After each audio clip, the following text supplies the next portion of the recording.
Good morning, St. Francis. It is Monday, September the 6th, 2021. Monday of the 23rd week in Ordinary Time, 23rd week of the year.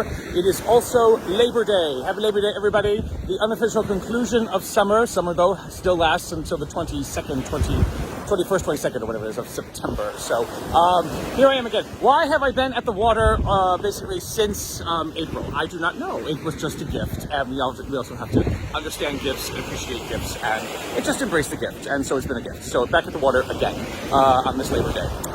Let's see. In Colossians today, Paul continues again his praises of what the Colossians are able to accomplish, but then also talking about what he has to do to unfortunately suffer so as to bring the gospel to the Colossians and then to all people that he has been traveling towards.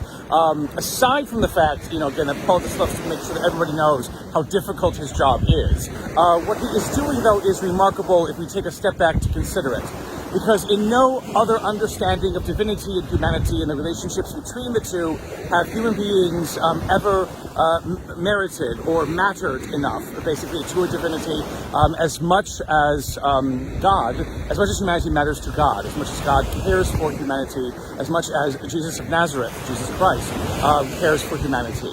That sense of relationship, of bondedness, of covenant that is not initiated by human beings, but is initiated by God, is what makes Christianity different. It's what makes Judaism different. And as the heirs to the traditions that Judaism begins, Christians have always got to remember the uniqueness of this relationship, that it begins with God's initiative always and continues to move forward with God's saving help. We basically contribute what we are asked to contribute, told what we are told to contribute, but we do not make or break this relationship. It belongs to God. It resides with God. It can never, ever be destroyed, severed, separated, what have you.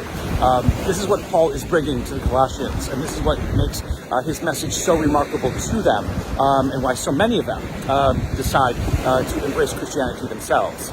In the Gospels themselves, we have this great question, what does it mean to have laws? And is it possible for some laws, unfortunately, to prevent good from happening?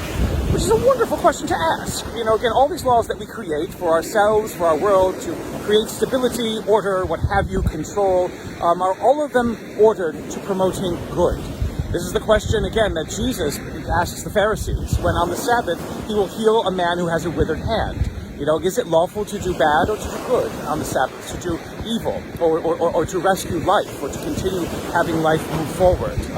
Jesus heals the man with the withered hand on the Sabbath, much to the anger of the Pharisees, because they believe that the law is all that there is. The law must be obeyed. The law can never be questioned. The law can never be changed. That laws are laws are laws are laws.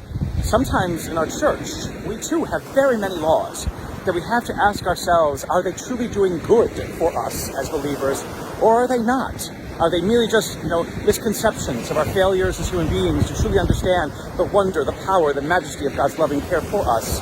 Or are they ways in which we just want to keep control over our tiny, tiny little worlds and not allow anything to shake those worlds up? Jesus today presents us with a challenge. Jesus presents us with a different understanding of what law is and how it serves in our life. If it is not ordered to promoting good and to giving life, then it needs to be reevaluated and best perhaps changed. May the Lord give you his peace.